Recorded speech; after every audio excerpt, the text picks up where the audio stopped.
kuma wallahi tallahi ni har ga Allah ba kuɗin bane, dan da kuɗin ne da tuni ina kungiyar yanzu, saboda na san an bada kuɗin muna nan da shi a ajiye, muna da motoci da aka bayar, to ba shi bane, ni mutunci na yafi kuɗi. Amma idan da maganar kuɗin ce to ai yanzu mun san an ajiye kuɗin, an ce an ajiye kowane dan kungiya a neman taro har da motoci da wasu abubuwan. To idan dan wannan ne ai da ba za mu yi laifi ba, sai mu kwanta a ci gaba da taka mu, saboda mu muna jiran kuɗi. Ba shi da dangantaka da kuɗi wallahi, yadda mutum ya mutunta ni shi nake kallo. Wannan yana ɗaya daga cikin dalilin da ya sa na ji triple R ta fita daga rai. Harbin nan da ake ko ɗauke mutane da ake ba wani ɗan shugaban ƙasa da aka taɓa ɗaukewa. To saboda haka ya zama dole mu tashi da daddare mu addu'a Allah ya gyara mana gwamnati. Ni ina ganin wayewa rayuwance ni abin da na yarda da shi mu'amala. Kuma akwai abin da tsohon shugaban ƙasa IBB yake faɗi, if you don't value yourself go to press. Duk lokacin da baka yi valuing kanka ba ka cika magana a media, saboda za a tattara maka bayanai baka san gobe ba, Allah kaɗai shi ya san gobe. A ma'amala da muka yi da yan triple R mun yi alkawari da ni da su cewa ni ba zan yi posting ba, saboda ina mutunta ma'amala, kuma idan aka samu matsala tsakaninka da mutane ba fushi za ka yi ba ka zo ka tozarta su ko su tozarta ka. Na yadda da mutunta juna, no matter what, ko da tafiyar ta yi daɗi ko da ba ta yi daɗi ba. To ni na yi alkawari da ni da su cewa na tura takaddata ta murabus, tsakani da Allah ni na gaya musu cewa na haƙura ba zan ci gaba ba saboda wasu dalilai. Bayan mun yi alkawari da su cewa ni ba zan yi posting a page ina ba, kuma har yanzu ban ba kamar yadda ni alkawari. To ga mamaki na sai na ga cewa akwai wani a cikinsu ya yi posting cewa an kore ni da fati keke. Har ma na je kasan gurin da yake nema comment ne dariya, saboda ni na san ba haka akai ba. Tsakani da Allah na aje a mikabuli yadda muka yi wannan a ciki, da mun yi magana da sakatare bifa, so ne mishi bayanin dalilin ajiyata ba zai yiwu in ci gaba da mu'amala irin wannan ba. Wannan shine. Menene dalilin ka na ficewa daga wannan kungiya? Dalilin ficewa ta abu ne wanda ni na san shi, to amma tunda wasu daga cikinsu sun yi posting zan iya faɗan dalilin da ya sa na fice. Kowane ɗan adam akwai irin abin da zai iya ɗauka, akwai wanda ba zai iya ɗauka ba. Da yawa mutane kamar hira da Malam Rabi Rikadawayi ya faɗi maganganu a dunkule na irin exactly abin da ya faru, amma tumi ni ba wannan bane. Abin da ni ya sa ni na ji na sare daga tafiyar ƙungiyar nan alƙawarin rika ne da kuma yadda aka tsaye da tsari aka karya, kuma abin da na yadda da shi duk abin da aka karya tsari yanzu to nan gaba lalle za a karya shi. Sam ina jiya mana mu da muke cikin ƙungiyar nan, saboda akwai jaddawali na tsari da muka yi na ɗaura ƙungiya, yadda idan aka yi ba za a yi deviating daga wannan ba. Kuma a ilimance kowa ya riga ya sani da a ce anewa constitution karantsi da shugaban kasa ma bana ji zai kwana biyu za a canja shi. Wannan constitution din tun na 1999 shi muke ta tafiya a cikinsa kafin a yi magaran bawul, ba karamin abu bane. To amma idan aka ce kungiya ta riga ta zo, dan adam guda ɗaya ne zai decidin me za a yi, to lalle duk mutumin da yake da ilimi ko kuma ya san abin da yake zauna a nan gurin shi ya kashe kansa. Kamar ya mutum ɗaya ne zai yanke hukunci? Kamar misali yanda Malam Rabi Rikadawa yake faɗi a cikin hirarsa da naji, cewa akwai wasu 'yan tafiye-tafiye da muka yi, akwai wasu 'yan dokoki da aka yi, akwai kuma wani tsari da aka yi, ko kuma in ce wani tsari da aka yi a lokaci ɗaya aka yanke mana hukunci da shi. To ba ma wannan ba ne matsalan a ciki. Previously a cikin tafiyar akwai abubuwan da suka faru shi irin wannan. Allah ya sakawa shi sakataren namu da alheri, wato bifa. Akwai wani zama da muka yi, tun daga nan ma na san cewa ni ba zan iya yin wannan tafiyar ba. Shawarwari ne ake yin su, akwai rubutu da aka yi na constitution din tafiya. A lokacin nan dole mu yaba bifan shi kansa, saboda an zo ana magana akan zancen percentage da kuma irin shawarwari da za a bayar. So akwai abubuwan ma da basu zo ba ake yi, tunda an dora akan cewa ga abin da za a yi tsari don mu taimaki kanmu, mu taimaki al'umma, kuma mu taimaki kanmu. So lillahi wa rasuli ni na kalli wannan abin a tsari, tunda ni da ba dan siyasa bane. Wannan karen ne na ga ya dace a ce in shigo cikin siyasa, saboda na gani mutane da yawa suna tunanin mu cewa 'yan fim da 'yan jarida za mu iya ba da gudunmawa. To ba za mu iya ba da gudunmawa ba, saboda idan baka je kusa da inda za a ji muryar taka ba ma ba wanda zai saurare ka. In ka tafi ganin minista sai kai wata 2 ma 4 wani baka gan shi ba, to ta ina za ka iya ihu a jika. sannan kuma akwai a lot of disappointment. To amma mu koma kan waccan maganar na yadda muka ɗauko tsarinmu, we all agree cewa da yadda tsari zai ke tafiya ga percentage da aka raba, aka kira kowa yi signing akan takarda. Amma ga mamaki na lokacin da abin ya riga ya zo sai na ga sudden change daga shi shugaba ya kalli abu ya ce ga yadda yake so a sakali. Shi kuma sakatare abin da ya sa na ce Allah ya saka mar da alkhairi da ya zo sai ya ce a'a Allah ya taimake ka 5% ne aka ce abin da za a yi. Ba wanda ya magana. Wai 5% kamar ya wannan wani tsari ne ba na so in bude, wannan sirri ne na tafiya ba ga baki ɗaya zan faɗa ba. Ina gaya ma idan mutum yana saurara a hankalce zai gane me ake nufi. Sudden change, an canja ba zato.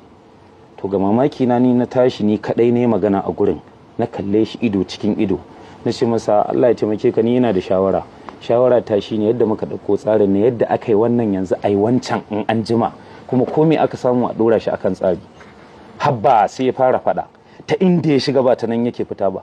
Dama ishu ne na kuɗi, idan kuɗi ne dama shi zai rarraba kanmu zai wannan. A takaice intimidating mutum kenan, ka ji tsoro saboda kar a ce ma mayan kuɗi. Kuma wallahi tallahi ni har ga Allah ba kuɗin bane, dan da kuɗin ne da tuni ina kungiyar yanzu, saboda na san an bada kuɗin muna nan da shi a ajiye, muna da motoci da aka bayar. To ba shi bane, ni mutunci na yafi kuɗi. Akwai dalilai wanda ya sa dama da muka zo based on yadda ni, saboda na yadda ni in shiga cikin wannan gwamnatin dan a gyara. Saboda I could remember lokacin da aka zo tun kafin lokacin Triple R, akwai tafiyar Mansura da aka ce an turo jami'ai daga sama za su zo su zauna da mu. Har sai da muka samu disagreement da mu da ragowar yan fim wasu, saboda cewa ne wallahi idan suka zo sai na gaya musu koken al'umma. Na ce wallahi tallahi idan suka zo sai na gaya musu al'umma suna mutuwa a arewacin Najeriya. Idan suka zo sai na gaya musu kakka faɗa zaka. Na ce wallahi sai dai in tashi in tafi.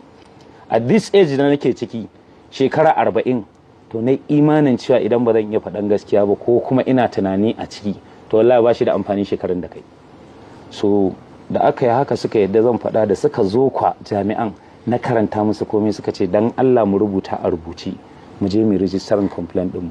The issue is idan ba su san mu ba cewa mun motsa, ba za ma su jawo mu jiki ba, ballantana mu iya ba da shawara. A haka za mu kare mu ta haushi kamar karnuka a biya wuce. Amma sasin abinda mutane suka fi kallo kuma aka fi ji a zahiri bayan waccan hira ta rikada shine magana ta kuɗi ce wajen miliyan 200 ake zargin ta gifta har ta kawo ƙarshen wannan ko ku daga kungiya. Ko kaɗan ba ita bace ba, wallahi ba magana. Ta gashi kai ma da bakin ka ce wani percentage. To ai shine nake gaya ma, idan da maganar kuɗin ce to ai yanzu mun san an ajiye kuɗin, an ce an ajiye kowane ɗan kungiya a neman taro har da motoci da wasu abubuwan.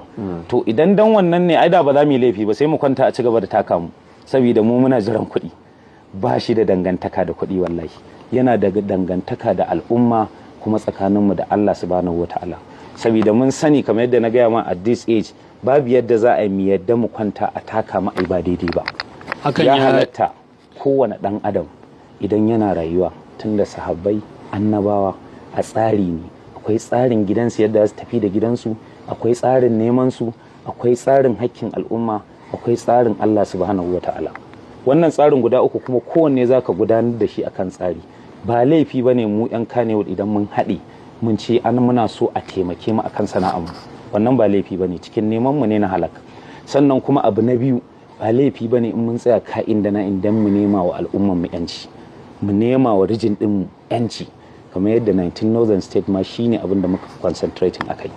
So ina gani wannan duk mutumin da ya ce akan issue ne na kuɗi, zancen kuɗi, to wallahi ƙarya ne, is much more than that. Amma hakan maganganun ka sun nuna cewa zargin da al'umma ke yi akwai ƙanshin gaskiya cewa jaruman Kannywood da suke bin 'yan siyasa ko kuma suka taru a wannan ƙungiyar ta fita Triple R ko kuma da ka fita daga cikinta ba dan neman mafita ga al'ummar Arewa ake ba, buƙatar kai ce kawai ko dan a samu wani abu. Shi ne maganar da na gaya mata farko, idan da ba neman mafita ne ga al'umma da kawunan mu ba, ni ba zan shiga ba.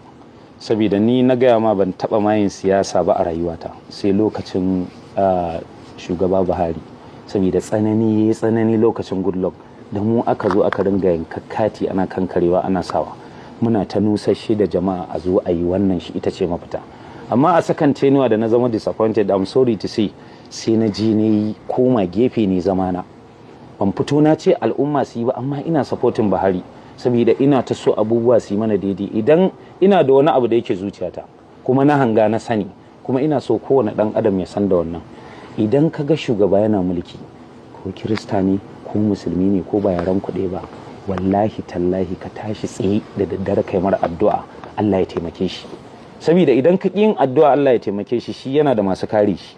To idan kasar ta tabarbare, kai ne kana zaune ko kana yawo ta zuron sai ka ji harbi. Shi da harbin nan da ake ko dauke mutane da ake, ba wani dan shugaban kasa da aka taba daukewa. To saboda haka ya zama dole mu tashi da daddare mu addu'a Allah ya gyara mana gwamnati. Ni ina ganin wayewa ce, ba wai zancen akida bane, mu ajiye zancen akida a gefe, mu yi addu'a ga wanda Allah ya bawa, kuma mu zabi na alkhairi. Idan wane shine alkhairi, Allah ya bashi, Allah ya taimake mu, to kanmu muka yi wa addu'a.